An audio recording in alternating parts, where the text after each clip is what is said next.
Hi everyone, my name is Leslie Jones. I'm with Childcare of West Central Arkansas, and I want to say I'm sorry I couldn't meet with you guys today, but I hope you enjoy and learn lots about supervision with this video training.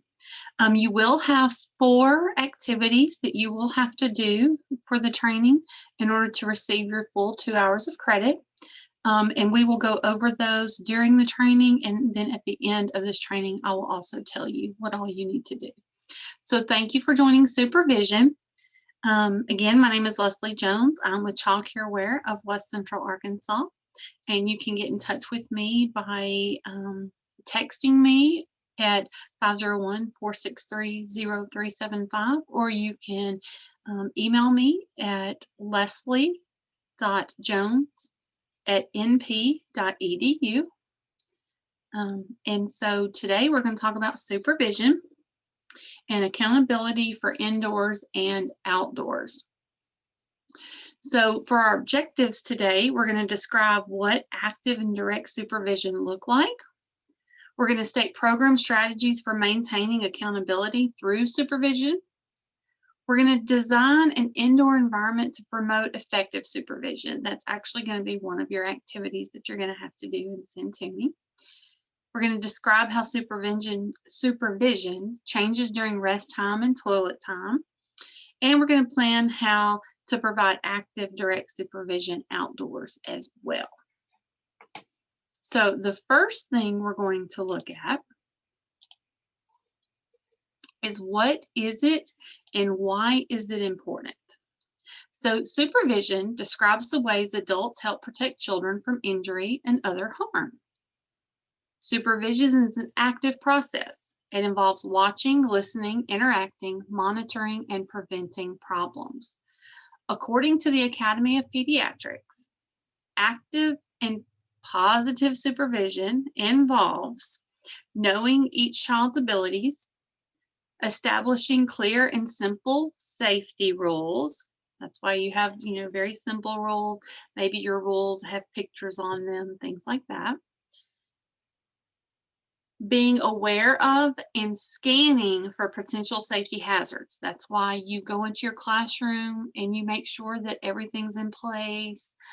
That's why outlets are covered, those type of things. That's why you go on the playground and you make sure if you have the big equipment every day that all those nuts and bolts are tight and not loose so that they don't become choking hazards or anything like that.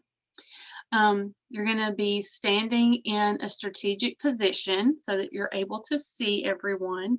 You're not just going to be leaning on a fence talking to your co-teacher or anything like that. You're not going to plant your little bottom on the bench. You're walking around actively supervising.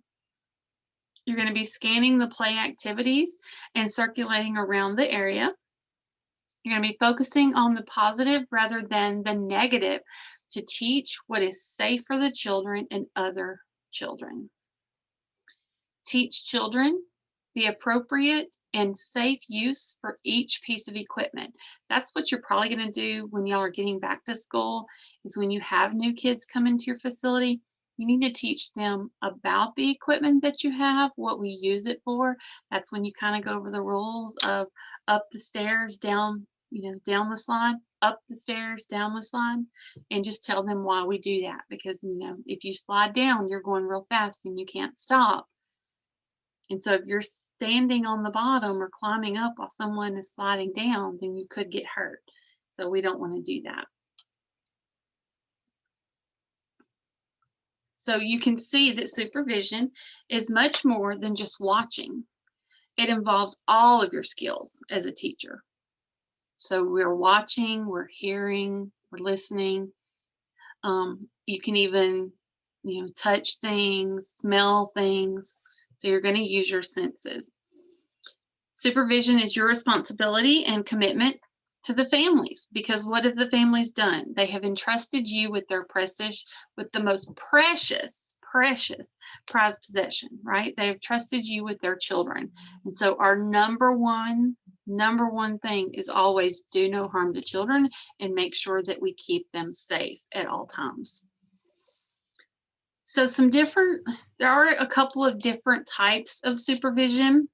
So we have active and direct supervision, which basically is you observing. You're standing, you're walking around, you're actively watching, you're actively supervising, and you are looking at them. You can see everybody, what they're doing and everything. And then we have the supervision through hearing. And what I mean by the supervision through hearing is some kids need to go potty, right? And some kids need their own little privacy place and everything. Well, you can still supervise them through listening. You may not, they can't close the doors. And this is something you do need to ask your licensing specialist is if your bathrooms count within your classroom size. Because if they don't count, then licensing will say you have to like stand at the door or something like that. So depending on how your bathrooms are set up in your classrooms will determine if they count within your floor space. So check with your licensing specialist on this one. Again, you can hear them, so make sure the door's not closed and they can still have some privacy. Just make it to where maybe some other kids aren't like watching them or anything like that. So, but in most circumstances, you should use direct and active supervision. This means an adult should be able to see and hear all preschool children at all times, all infants, all toddlers, period. This includes indoors, outdoors, and at nap times. Caregivers and teachers should not be on one level of the building while children are on another floor or in another room. Ratios should remain the same whether inside or outside. And that is so true with licensing. It doesn't matter, right? Your ratio stays the same. I know there is an exception during nap time for preschool children only, and I cannot stress that enough. For preschool children only. However, they have to be in one room. It does not say they can be in two separate rooms. So if you have two preschool classrooms, for nap time, they have to be in the same room so that 50% of the staff can observe and 50% of the staff can go to lunch. Okay, that's in licensing. Again, it does not say that they can be in separate rooms. All the children would have to sleep in one room. That's the only way that can work. So for older preschool children who request privacy in the restroom, it is appropriate to supervise by remaining in hearing distance for short periods of time. Again, check with your licensing specialist. Short intervals without sight of children are permissible only during toileting. Although you may not be able to see the child, you or another adult can quickly intervene to help if needed, right? Because they're in screaming distance. Now, it doesn't mean if the bathroom's across the hallway or down the hall or anything like that. It has to be right there in your classroom. So it's only a door away and you can hear the child at all times. That's the only way that that can work. So it's important that you take your role as a supervisor very seriously. Distractions can be deadly, right? We know this. We're in childcare. They can get hurt, anything could happen, and heaven forbid that a child gets out. And I know where my center was, we were right off of a main street, and if a child ever got out, that could lead a child running across the street, and so that's just not even something I even like to talk about. So you have to make sure that you're watching those children at all times. You should never be so engrossed in an activity with a set of kids that you're not watching all the children. So you can't have your blinders on. You have to be able to open up and see everybody, scan the room, all that type of thing, okay? So here are some things that's okay to do. It is okay to work on lesson plans, meal counts, and menus during rest time, because you can see all your kids, right? While they're resting, you can see them on their mats. So it is okay to work on those type of things because you're going to pick your head up and you're going to glance around and you're going to be listening. It is not okay to put headphones in. It's not okay because you cannot hear your children and you're not paying them any attention unless you're able to hear and see. It is okay to do documentation notes during free choice time. Because what is documentation notes? It's observing your children making notes. So you are watching your children. So that is okay to do. It is not okay to be writing a class newsletter during free choice time, again, because you're so engrossed in that activity that you are not watching your children. So that's why it is not okay to do that. It is okay to answer the classroom phone because all you're going to say is, hello, this is childcare where, how may I help you? She's not here, let me leave a message, okay? You cannot carry on a conversation, an in-depth conversation on the classroom phone, because what happens with an in-depth conversation? You talk for 20, 30, 40 minutes, right? And you've lost count of, where's everybody? Where are your kids? Because what happens if you get off that phone and you've noticed that one child's cot is gone, like it's empty.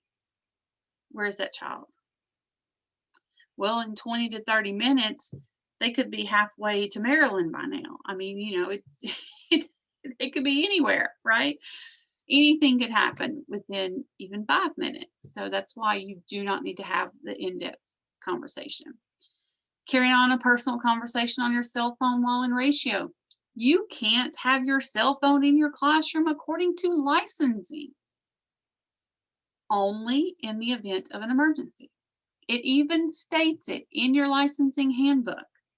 You cannot have your cell phone in the classroom while children are present unless it's an emergency situation. So you can't be on your cell phone anyway. So that is not something you can use. It is okay to greet a family, but you cannot carry on an in-depth conversation with that family at the door. If they need to talk to you, schedule a time to where you can give them your undivided attention to where there's no children present. So they can either do like a parent-teacher conference, you can set that up.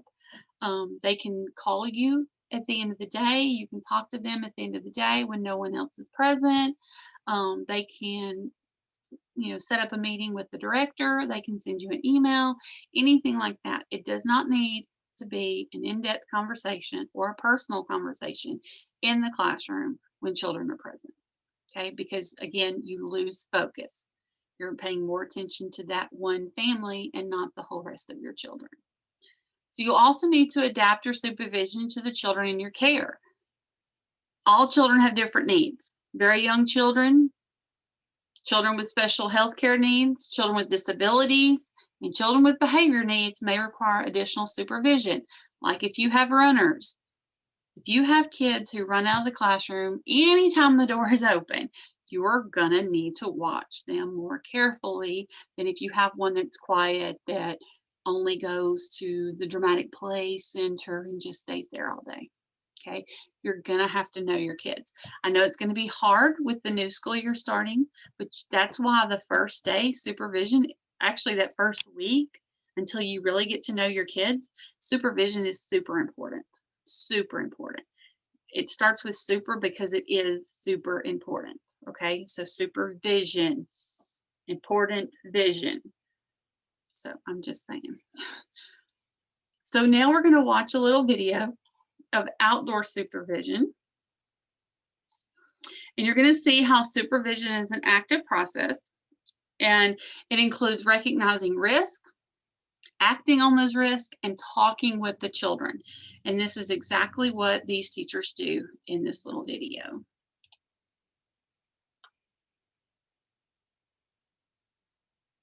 Young children are natural risk takers. It's our job to help them balance challenges and safety. Watch as Nikki helps children through what could be an unsafe situation. When you're coming down that hill, you gotta go slow down that hill so you don't get an accident. And if you're going too fast, look at Miss Nikki.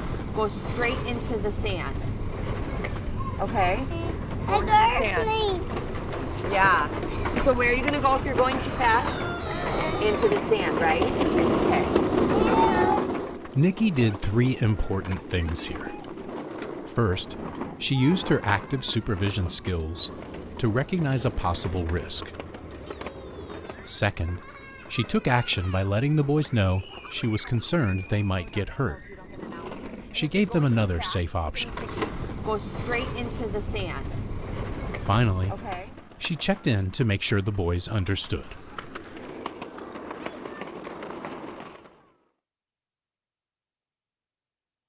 So Miss Nikki did very well there because she did tell them what the problem was, gave them an option. So she did an amazing job. So now let's watch Miss Christie in this next video about active supervision.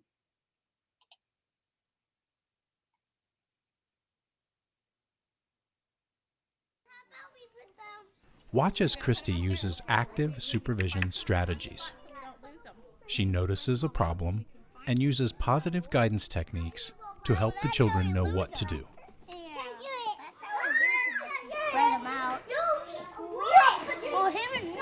Okay, I will be right back. I need to go have a talk with the girls. Okay. No, we got it. Come here. Girl meeting. I was walking. Girl meeting. Where do we play tag at?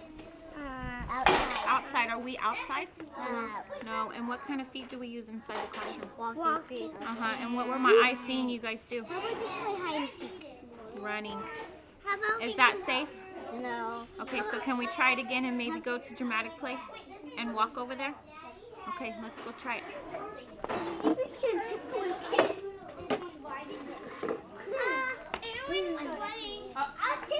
Okay, well, tippy toe. All right.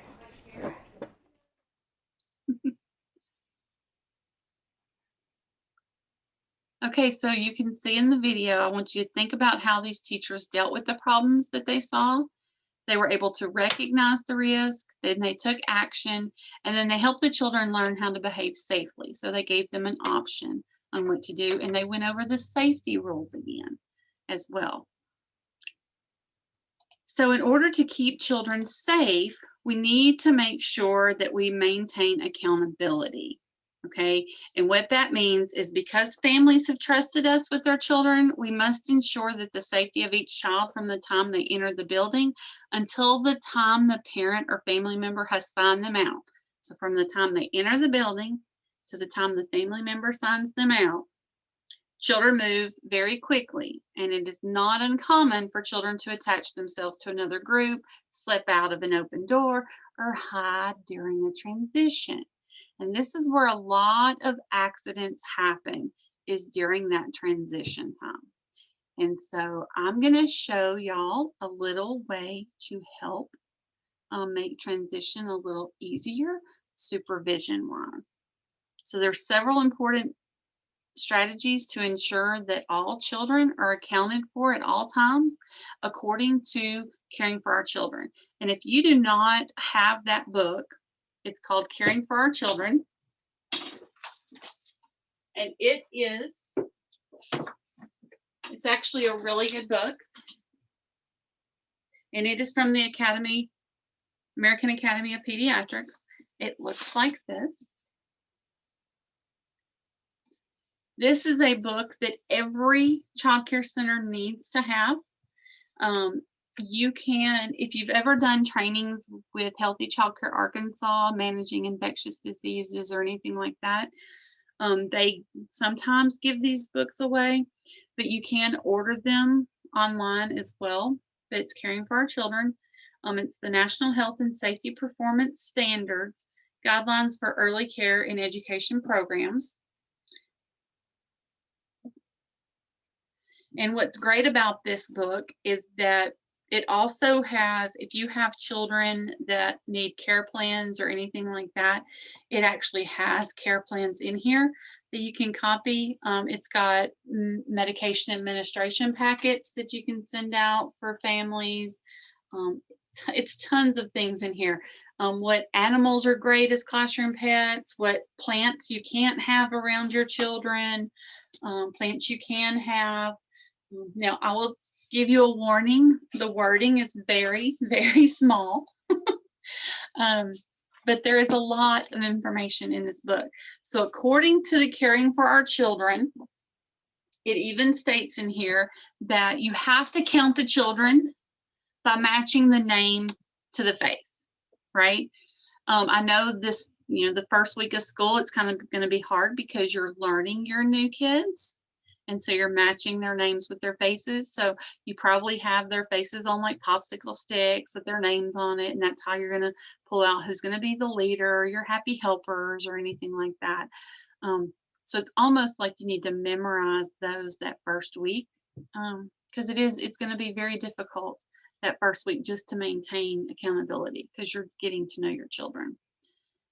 You're also going to have to count on a schedule basis, like all the time in your classroom. You're not just going to say, okay, I've got 12 kids, right? You're going to say, okay, right now I've got 5 because one's in the bathroom, one went to therapy, one's next door, that type of thing. That way, when licensing comes in, here's the kicker. When licensing comes in, they're going to ask you, how many kids do you have? And if you're having to count how many kids you have, they're going to notice there's a problem. Because when your licensing specialist comes in and they say, how many kids do you have? You should be able to tell them. Then they're going to ask you, who's your oldest, who's your youngest? You should be able to tell them within a second. So you've really got to know your kids and know how many you have at all times. So all throughout the day, you're going to be counting. And so it says you should count children approximately every 15 minutes. And be sure you can state the number of children in your care at all times. Record the count on the attendance sheet or the pocket card or whatever you use. And then note any children who leave the group. And so what we're going to do, I'm going to show you 2 other videos about this, and then we're going to do an activity together. And that activity together, I want to make sure that you're able to do a transition sheet, is what I call them. I call them transition sheets because you are counting your children, you're writing down times and all of that. That is something that you will be turning into me as one of the activities that you're going to turn in. So let's see if we can get this video to work.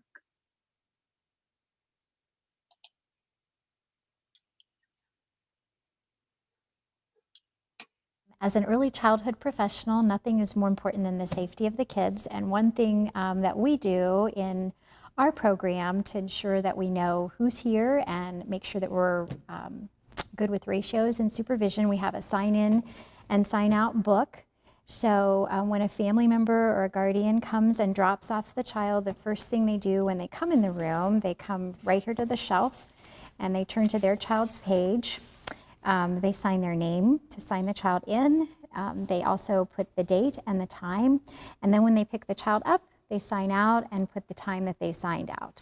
And we use this for several things, obviously when they're dropping off and picking up, but also if there's an early dismissal, if they're picking someone up early for an appointment, they also sign out. And once they do sign out, we take that information from here and then transfer it over to our attendance sheet so that we know that that child is gone for the day. So when they get here, we do one part of the X, and then when we leave, we put the second part of the X. So if they do sign out early, we go ahead and X them completely out so that we know that that child is gone for the day. So we know exactly where they are.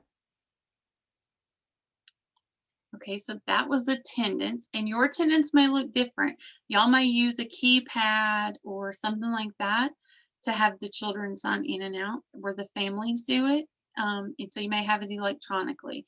If you have it on paper, that's probably what your paper sign in and out sheet looks like.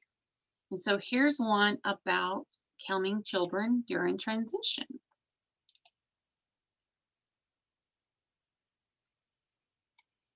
And then we also take this with us whenever we leave the room as well.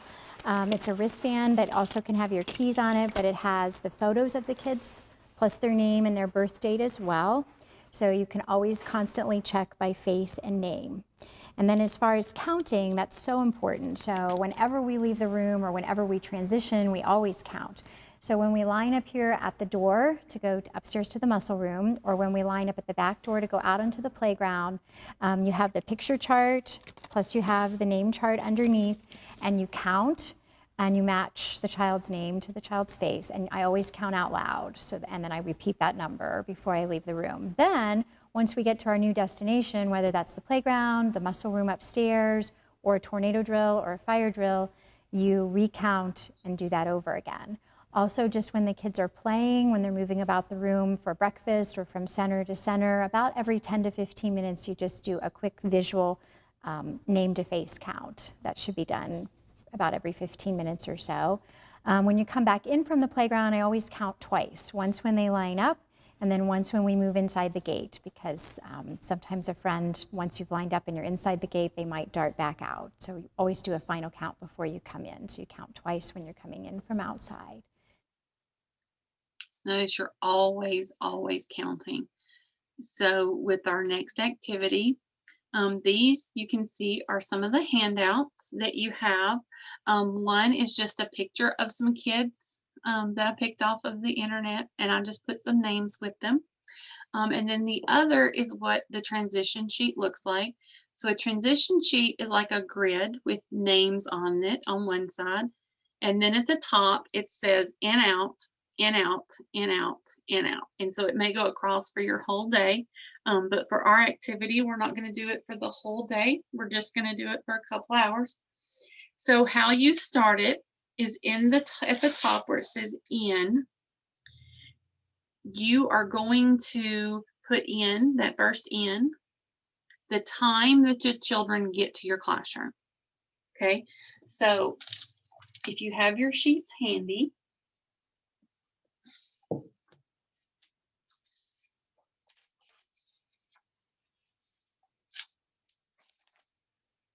so Miss Amber was our first one here. And if you look at your sheet, you have lines at the top of the in out. And so on those lines, you can write classroom on the first line,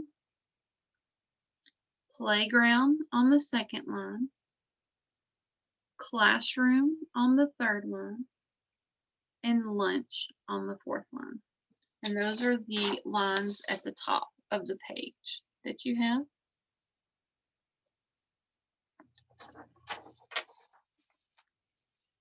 Okay, so I'm going to go down each column because that's how you work on a transition sheet. You're going to go down each column. So under classroom on in, for Miss Amber, she got there at 7:30. Daniel got there at 7:30. Caitlin got there at 8 o'clock. Pam got there at 8 o'clock. Cassie got there at 8 o'clock. Caleb got there at 8:15. Tiffany got there at 8 o'clock. Megan got there at 7:30. Chris got there at 8:15. Noelle got there at 8:15. Mikey got there at 8:15. Renee got there at 9 o'clock. Kevin got there at 8 o'clock. Bradley got there at 7:30. And Shannon got there at 8 o'clock. Okay, so that's all the times that your kids showed up into your classroom. Then you decide, you know what, it's time to go outside. So we're going to line up. You have all of your kids lined up, and you're going to write down, it's 10 o'clock on your clock. At 10 o'clock, we're going outside. So we've lined up. So you see Amber, Daniel, Caitlin. So by each of them, on where it says out time, you're going to put 10 o'clock.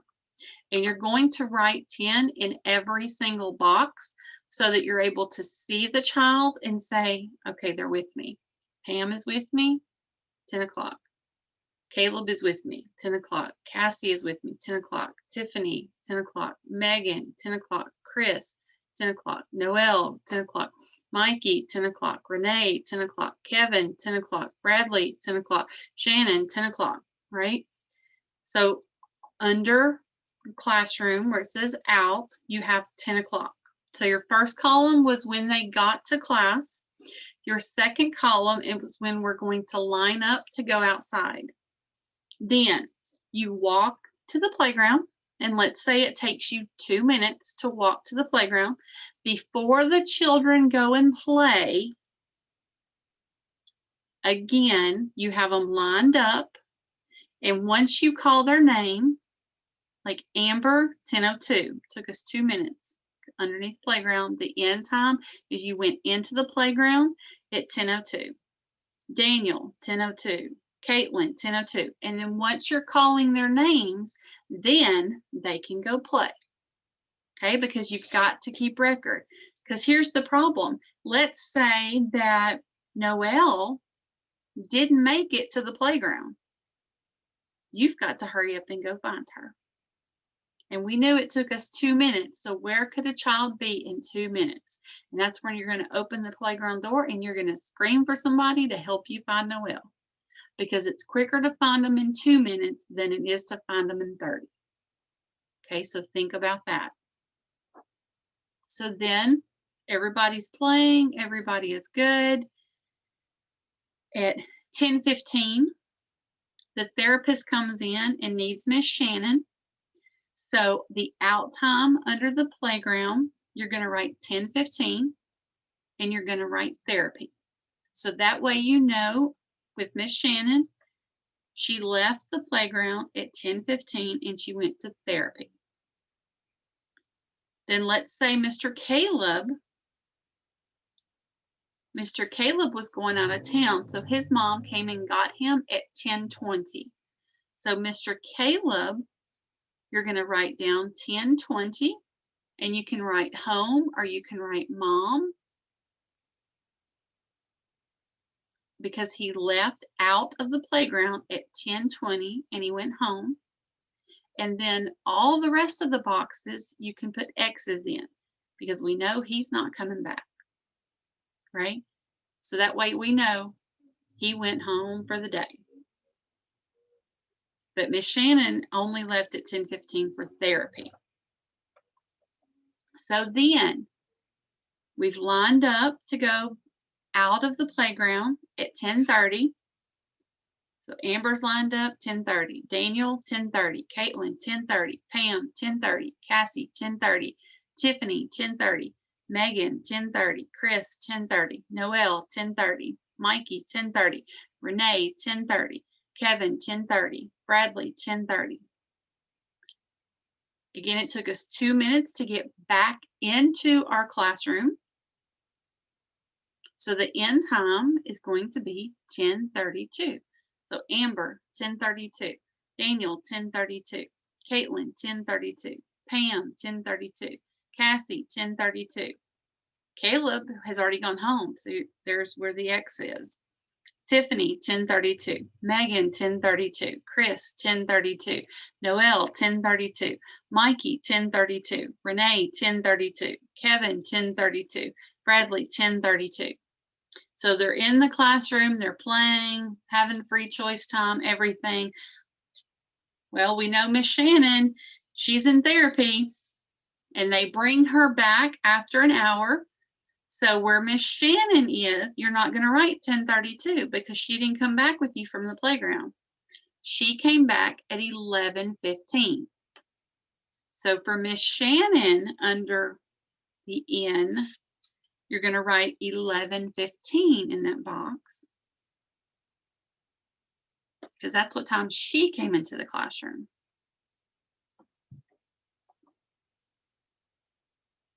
Then we notice Chris.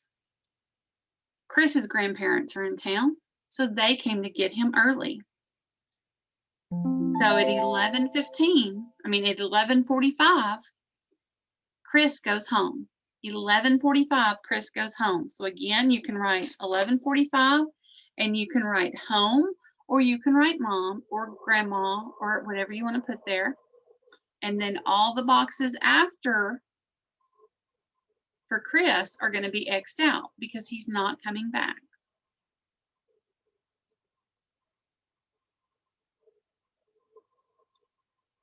So here it is. It's getting lunchtime. So now we're going to go lunch. So we're going to line up. It's 12 o'clock. Miss Amber, 12 o'clock. Daniel, 12 o'clock. Caitlin is lined up, 12 o'clock. Pam, 12 o'clock. Cassie, 12 o'clock. Caleb's already gone home, so there's X's. Tiffany, 12 o'clock. Megan, 12 o'clock. In this blank, it should have been 11:45 for Chris because he went home. Noel, 12 o'clock. Mikey, 12 o'clock. Renee, 12 o'clock. Kevin, 12 o'clock. Bradley, 12 o'clock. Shannon, 12 o'clock. Because they're going out of the classroom to go to the lunchroom. So anytime you leave the classroom, that's the transition time, right?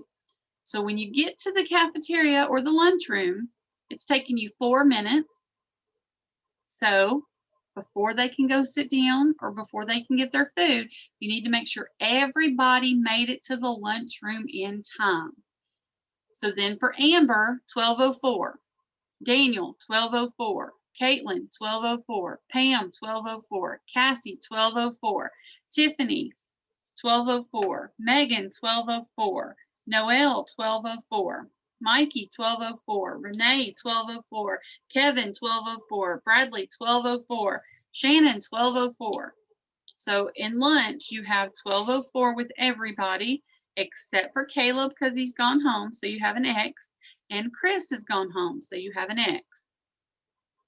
They eat lunch, everything, but except one child, Cassie, she has to have a swallow study therapist come in. And so her therapist comes in at 12:05. So once she gets her lunch, her therapy comes in and they take her to do her swallow study. So you're going to write 12:05 therapy under Cassie's square because she left the cafeteria at 12:05 for therapy. So underneath the out column for Cassie, it should say 12:05 therapy. Then Mikey's dad comes to visit and he's going to take him home. So maybe he came for lunch for a little while, but now he's going to take him home. So at 12:15, they're done eating. He signs him out. So underneath out at lunch, 12:15, home or dad. So he's gone. And in that last column, you're going to place an X, right? Okay, so now everybody's done eating. It's time to go back to the classroom, get ready for nap. So it's 12:45. You've lined everybody up after cleaning up their mess from lunch. So Amber is lined up 12:45. Daniel 12:45. Caitlin 12:45. Pam 12:45. Cassie is in therapy. She went to therapy at 12:05. Tiffany 12:45. Megan 12:45. Noel 12:45. Mikey went home at 12:15 with Dad. Renee 12:45. Kevin 12:45. Bradley 12:45. Shannon 12:45. Now it's going to take you 5 minutes to get back to your classroom. So that last column should say 12:50. However long it takes you. It may take you just a couple minutes, but this time it took us 5 minutes to get back to the classroom. And so Amber's with us 12:50. Daniel's with us 12:50. Caitlin's with us 12:50. Pam's with us 12:50. Cassie has not returned from therapy, so that one is blank. Tiffany 12:50. Megan 12:50. Noel 12:50. Renee 12:50. Kevin 12:50. Bradley 12:50. Shannon 12:50. So if you look at all your kids, what started with the kids that you see, this whole set of kids here that you have,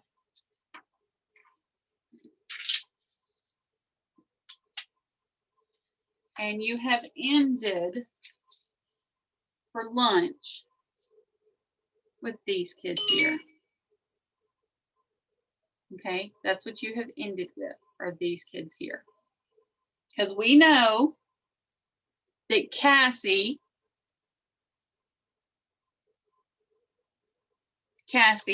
who is right here, is not here because she's in therapy.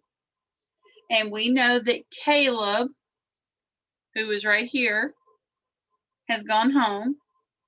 We know that Chris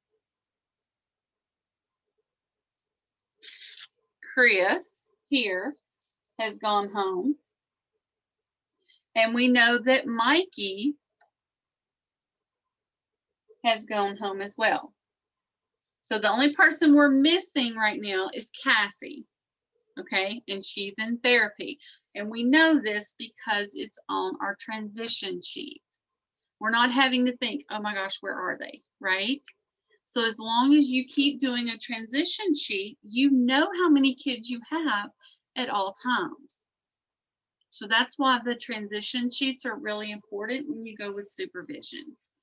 Now, if you don't want to do a transition sheet, that's fine.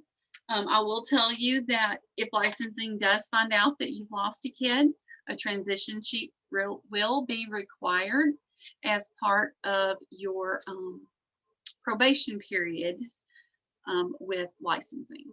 Because if you lose a kid, you're in a lot of trouble with them, right? Everybody knows that. And so a transition sheet will be required. So I would just go ahead and get in the habit of making sure I'm counting on my kids and I have records. Because there again, in the event something were to happen to a child, you know how long they've been missing and where it's likely that they are very quickly.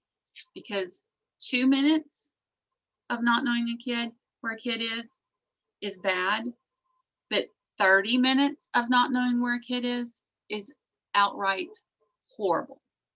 Okay, that's like get your center closed type thing, and we don't want to do that. So you need to make sure that you are accountable for all of your kids at all times.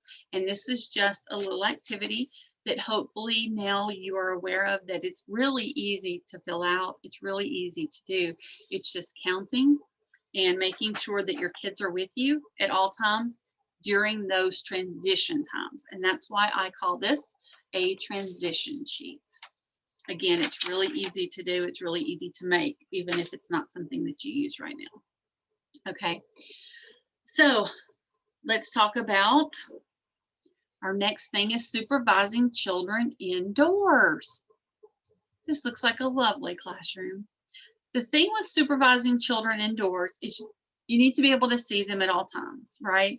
So that's why, even with your infants and your toddlers, everything is low so that you can see them. With your infants, you probably don't have a lot of shelving and things because you can't see your kids, your babies, if they're laying on the floor and you're changing a table and you've got them over, on the other side of the bookcase, you can't see them. So for an infant room, there's pretty much everything's like away, right, that they can play with. Toddlers, you're going to have really low shelves. Yes, they may climb on them, but you can still see them, okay? You just have to teach the toddlers that feet stay on the floor. So your classroom design is huge. You don't need to have any of those, what they call hot spots, which are areas to where you can't see. Maybe there's going to be behavior problems because a lot of kids will go and hide from you, right? And so you don't need that. You need to be able to see kids at all times. You have to have safety rules in your classroom as well. It helps to teach the kids the safety rules so that they know. Join children as they play while still observing the classroom. Earlier when we said don't focus on just one set of kids, right? Don't have your blinders on. You can still do activities with your children, but look up. Your head is not still. It's not a statue, right? It turns for a reason. You have neck muscles for a reason, and you need to use that to when you're observing the children, so that you're able to look around, make sure, count while you're doing it to make sure you have all your kids. Remember, names and faces as well, but you've got to be able to look at them. Positive guidance techniques, that's huge. You've always got to stay positive, because the more negative you are, the kids aren't going to want to be around you.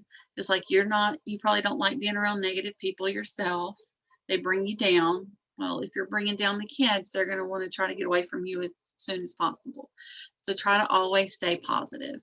And then you got to think on your feet, because you do have some of those runners. You do have some of those kids that will just take off as soon as they can. You're busy doing something, you're not paying them any attention, and out they go. Okay, so you've really got to watch them.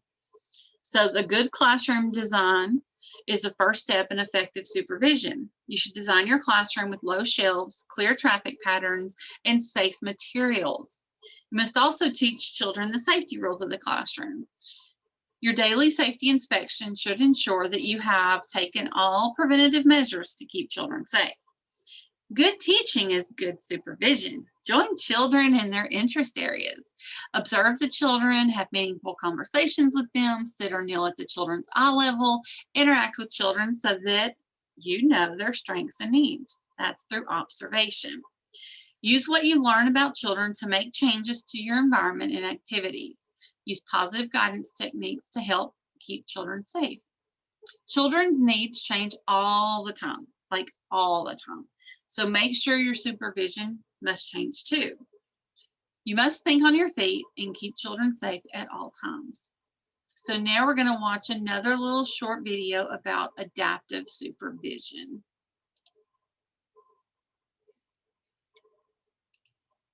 Classroom teachers, one of the most important responsibilities we have is to protect children from harm, and thinking about all things related to supervision is probably one of the most important things that as a teacher we can do. And we set the environment up to be proactive. I mean, we're proactive in that in the way the environment is set up, but then there are some children who present extra challenges when it comes to supervision for lots of different reasons. And so, I mean, one thing I would say just up front about that is we have a lot of frequent communication between us. I mean, we probably touch base on what our game plan is pretty much like prior to every morning. Yeah. I mean, we probably have a brief conversation about that. And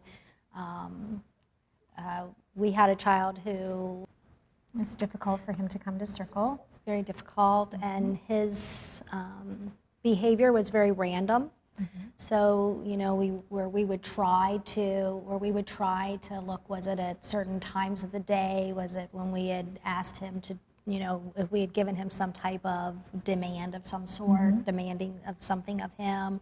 All the kinds of things that you would do to... We actually charted it. We charted it, to see, you know, and he didn't really fit any of those kinds of things. It was so we very were really random. Had to be on All the time. all the time to ensure his safety. We prefer to keep the doors open, but we couldn't keep the... No, he would frequently run out of the room, so we realized we had to close the classroom door, even though we would rather not. And then we attached some bells to the doorknob so that if he did get there, before we did, that we would hear the bell and know that... But we really had to change. I mean, we had to change how we worked in small groups with the children, because we really could not. He was just very fast. So we pretty much stationed or positioned ourselves to be on each end of the classroom, even if we were in ratio, and on days where one teacher could have done it, they're just, you couldn't. He really enjoyed art and the light table and really the house area. And so if Jamie was doing small groups, then I would try to make sure that this zone, that I had a line of vision, and that she did as well. Because he could work at art for a limited amount of time, and then he would usually be done, and then you would know that you needed to usually to move with him to the next center, or at least so that your line of vision and that you weren't too many feet away physically.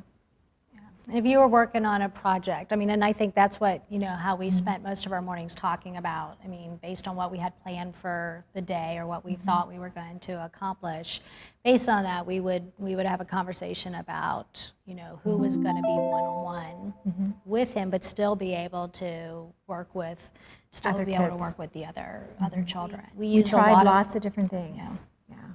Lots of things, and his was very difficult because it was So unpredictable. unpredictable Yeah. and so random. So if you have those children who are runners, like we have talked about several times, that's going to be a problem, right? You've really got to watch them. It's easier when two people are in a classroom, but sometimes you only have one. So what safety precautions are you going to take to make sure that that child stays in the classroom? Well, from experience, I had one that would run all over the place. I mean, it did not matter. So I moved him to a classroom that had heavy doors. Even then, it did not keep him in. Okay. We had to put bells on the doors. There was one point where we put up a baby gate and we put a lock on the baby gate because he could still open the door, but to get the door opened and have to open the baby gate was a little hard for him because he couldn't hold the door until his parents taught him how to do that, how he could keep the door open with his foot and use his body weight to open the gate. And I was like, you cannot teach him to do that because that's the whole reason we have this up, is so he doesn't get out. We don't want him to get out. But luckily, we were just I had to have somebody else in the classroom with him at all times to focus on him. We got him therapy and everything because he was a runner. It was really hard to keep him in a classroom. So you have to know your kids. You have to be able to watch them and supervise them at all times. So if you supervise during nap and rest time, of course, what does minimum licensing say about that? And we did talk a little bit about that beforehand. If preschool children, they have to all be in the same room if you're going to take advantage of the 50% of your staff. It does not mean 50% of your staff of your whole building. It means 50% of your staff for preschool can be out, but all of the kids have to sleep in the one room. So 50% of them have to be in that room. So if you have 2 classrooms and you have 4 teachers, then only 2 teachers can be gone at a time. But again, they have to be able to sleep in the same room, and you have to be able to supervise them at all times. Sorry, if they're not preschool children, ratio has to stay the same at all times. And you have to make sure that you're able to see them.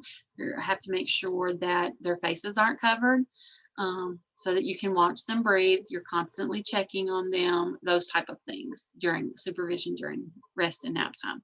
You have to make sure there's lights on as well. That doesn't have to be like the big light in your office. It could be a night light or something like that, but you cannot have it pitch dark because you're not able to watch the children either if it's pitch black in there. So you have to have a light on. And so safe sleep for infants, of course, back is best, and they can't have anything thick. The only blanket you can have in the bed, if you have a blanket at all, is a thin receiving blanket, and it has to be at their waist below. You cannot have those thick, fluffy blankets, toys, all that kind of stuff. Nothing in the crib for safe sleep. And then you have to be able to check on the children every 5 to 10 minutes. Okay, that is NACI standard. That is for Better Beginnings as well. And plus, especially with the infants, if you check on them every 5 to 10 minutes, SIDS is less likely to happen in your care. SIDS, which is sudden infant death syndrome, can happen in childcare, and it's a really high rate in childcare. So you need to make sure that you, especially if you have infants, that you're watching those infants and you're supervising them and you're going around checking on them every 5 to 10 minutes. Okay. So if you have some children that have mobility issues, maybe children who require a walker or wheelchair, or specific concerns like seizures, sleep apnea, asthma, additional adults should be on call in the event something were to happen. Okay, that may be your director, assistant director, anything like that.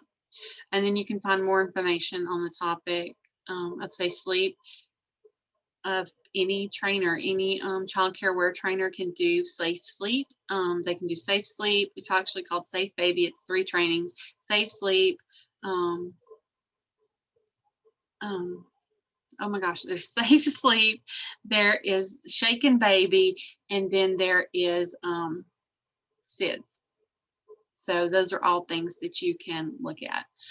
And then we talk about supervising children who desire privacy. Again, good classroom design always offers children places where they can go and be alone. So you may have like those safe sleep the soft spaces, the quiet places, anything like that.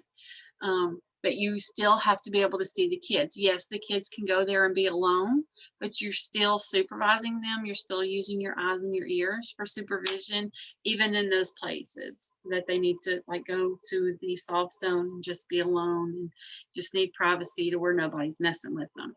And then you have, of course, the toileting areas, and you can supervise with hearing.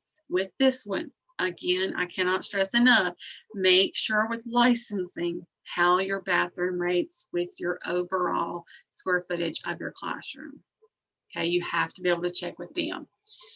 Because if it doesn't count within your square footage, then you may not be able to just listen. You may have to supervise them at all times. So just check with your licensing specialist.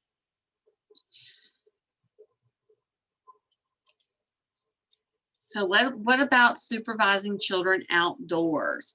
Because outdoor play is active, children will usually need more supervision outdoors. Adult-child ratios have to be followed at all times. You should be able to contact another adult for help if needed without leaving the children. So a walkie-talkie has always been best with this.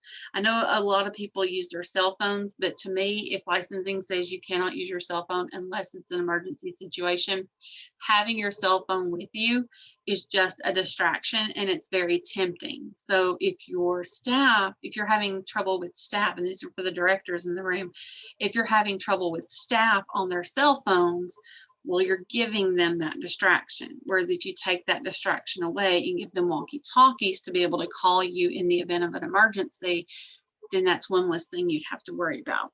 And walkie-talkies, you can get really good walkie-talkies that will go miles if you have a big place, things like that. So walkie-talkies are always my go-to when I was a director. Like, no cell phones, we do the walkie-talkie. So if they needed me for a potty break, if something happened and I need to come outside real quick, anything, walkie-talkies were there.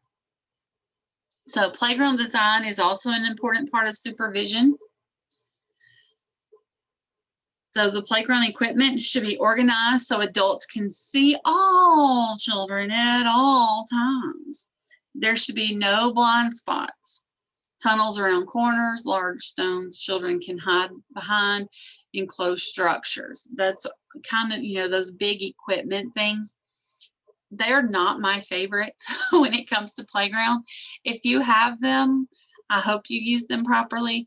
But the thing with the supervision, when you have those big equipments, is that you cannot see over the top of them, underneath them at all times. So you have supervision as a problem. So that's why your staff has to continually walk around and check on all the children at all times, which is great as long as your staff are doing that. Now, staff, I love you, and you may want to close your ears for this. So, but if you have lazy staff who are not willing to get up and go walk around, then there's where your problem is. So just saying. Now, all of you who have showed up, I'm so glad you're here because you wanted to work and you wanted to come to work. So thank you for that, especially with all this COVID mess going on. So I'm really giving y'all a thumbs up for being here. So adults should spread out, especially if there's more than one, for watching, listening, and interacting positively with children. There is a social time that, us adults like to have. We do like to talk. It's after work, it's lunch break, it's breaks, and it's before work. It does not have to do in the classroom. It does not have to be when children are present. That is not your gossip time, okay? It is a time to observe and watch and make sure your children are safe at all times. So spread out. And it's difficult to supervise all children while engaged with a group because you keep talking about You know, again, you don't focus on the children and you become engaged in the group gossip about who did what over the weekend or whose parents did this or whatever. You don't, first of all, gossip doesn't need to be in the classroom, doesn't need to be around your kids. Second, your job is to supervise, not to chat. Okay? Play with your kids, talk to your kids. If you really want to talk to your kids. The kids will learn so much more from you if you're talking to them rather than talking to their teachers. Okay? So think about that. So here's a couple of scenarios, and what you're going to end up having to do is you have an activity. You have a sheet that also has activity 2, which is answer the 3 scenarios. So you're going to identify the problem of each scenario, and you're going to write 1 statement about the problem, and then you're going to come up with a solution, and you're going to write 2 statements, 2 sentences for each scenario. So scenario 1 for activity 2, it's a beautiful day outside. You and your co-teacher Jana are on the playground with your class of preschoolers. The children all seem busy outdoors. You and Jana sit at a picnic table under the playground awning and begin to chat. A few girls come join you. Before long, you are both honored guests at a pretend picnic. Now, playing with your kids is great. I'm not saying it's not. But because you've had so much looking at your kids and playing with these set of kids, maybe something's happened in the background. I'm just saying. So what your assignment will be is to find out what the problem is, which I kind of already gave you. And that's, you're going to write 1 statement on that. And then you're going to have 2 statements of what you could do differently. Okay, what are your solutions to this scenario? So that's scenario 1. So then scenario 2, you and your co-teacher, Melanie, have been working hard to find the right arrangements for your classroom furniture. Melanie suggests that you create a cozy corner where children can relax. You love the idea. She offers to bring in a tent that her own children loved. When she brings it in and sets it up, you realize that the fabric is solid on all sides and the door zips closed. Dun, dun, dun. What's the problem? 1 statement. Then I want you to come up with a solution in 2 statements. Now, this one, you may have several solutions to this problem. List them all. I want to hear them all, okay? But that's scenario 2, and that's on your sheet. Scenario 3. A new child has enrolled in your classroom. Although she has only been in your room for an hour, she has found every door. She has already run outside to the playground twice and made it into the hallway once. What's the problem? 1 statement. What's your solution? 2 statements, 2 sentences. Okay, so that's activity 2. You're going to answer those 3 scenarios. What's the problems? What's the solutions for all 3 of those? Okay, and so active supervision activity. So what I want you to do for activity 3, after everything we've talked about, how your shelving has to be low, all those type of things, I want you to identify all of your hot spots in your classroom. So what you're going to do is you're going to, on the paper provided, you have a square or a rectangle on one of the sheets. In that rectangle, you are going to design your classroom, draw your classroom of what you have. Okay, you're going to put the shelves, the rugs, the tables, all of that. And you can put like a little box saying this is dramatic play, this is block play, this is science. Then on that diagram of your classroom that you have just made, you are going to put red X's where you have hot spots. And what I mean by hot spots are places where you have had in the past, because I know you probably don't have any kids right now, but this past year, your hot spots are going to be places where you had behavior problems and where children got injured. Okay, I want to see those hot spots, and I want you to be able to think about those hot spots with your kids and be able to mark them on this sheet. Because if you notice where they're all happening is in those hot spots, like you've probably had 5 accident injury reports and they're all in that one spot, you may need to change up your classroom. Okay, so I want to see some red X's where the hot spots are in your classroom. So that's going to be your activity 3. So your first activity that we did together was the transition sheet. Your second activity are the 3 scenarios. Your third activity is going to be designing your classroom, doing a diagram of your classroom, and identifying the hot spots in your classroom. Okay, that's going to be activity 3. So then activity 4 is you're going to answer these review questions. Okay, activity 4 is answer these 3 review questions, and you see them. I want you to finish this statement.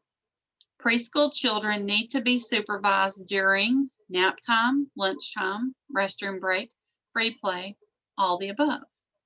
Circle it. Question 2. Which of these staff members is supervising appropriately? John has headphones on to watch a training video during rest time. He's alone with a group of children. Carla is walking around the playground watching and talking to children. Neela and Steph are both sitting in the block area with a small group of children. And Georgia is looking for something inside the storage shed on the playground. Which of these staff members is supervising appropriately? That's question 2. And question 3, true or false? Children can be supervised even when they need privacy or want to be alone. Okay, so let's go over your activities again that you're going to turn in to me. Activity 1 is your transition sheet all filled out that we did together. I want to make sure that you're able to do a transition sheet. So you're going to send that to me. You are also going to design, or no, you're going to do the scenarios. There are 3 scenarios. That's activity 2. To come up with what's the problem, what's the solution, right? 1 statement for identify the problem, 2 statements for the solution. If you want to come up with more than 2 statements for the solution, great, bonus points for you. Okay, but the least I want you to do is 2. That's when you're going to answer those 3 scenario questions. The third thing you're going to do is you're going to do the diagram of your classroom, and you're going to mark red X's on the diagram for hot spots. And hot spots are places in your classroom that you've had behavior problems and places in your classroom where children have gotten hurt. So you're going to mark them on there. And you may notice, again, you may notice that those spots, you may need to rethink how your classroom is set up.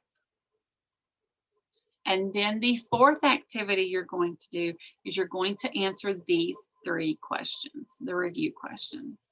You're going to answer them. Okay. If you have any questions after this training, you can always text me at 501-463-0375, or you can email me at leslie.jones@np.edu.